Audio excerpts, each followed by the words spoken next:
Et chez nous, l'actualité sportive, c'est l'Open international de beach tennis qui a démarré hier. Cela se passe sur la plage des Brisants tout ce week-end.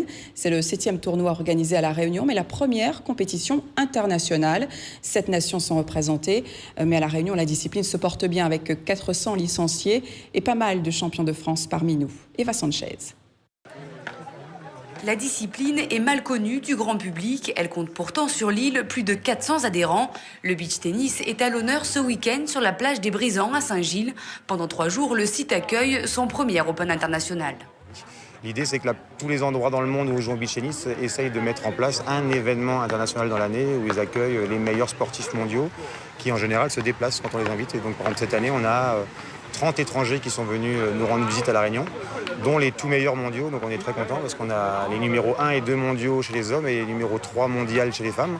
Pour cette compétition, 7 nations sont représentées. Des joueurs japonais, allemands ou encore italiens ont fait le déplacement. Si sur le terrain, les joueurs se donnent à fond, dans les tribunes aussi, les spectateurs donnent de la voix.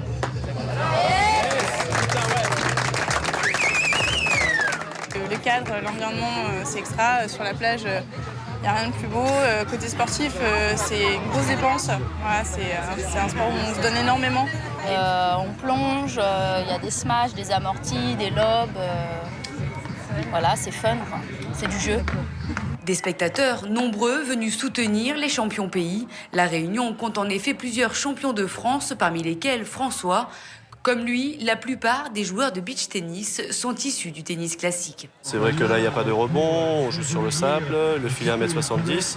Et ensuite, au niveau technique, purement, on va dire, on prend les balles toujours en volleyant au niveau des yeux, alors que le tennis, on sera plus au niveau de la hanche.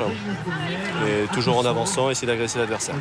Demain se joueront les phases finales de cet Open. Au dire des spécialistes de la discipline, il devrait y avoir du beau spectacle.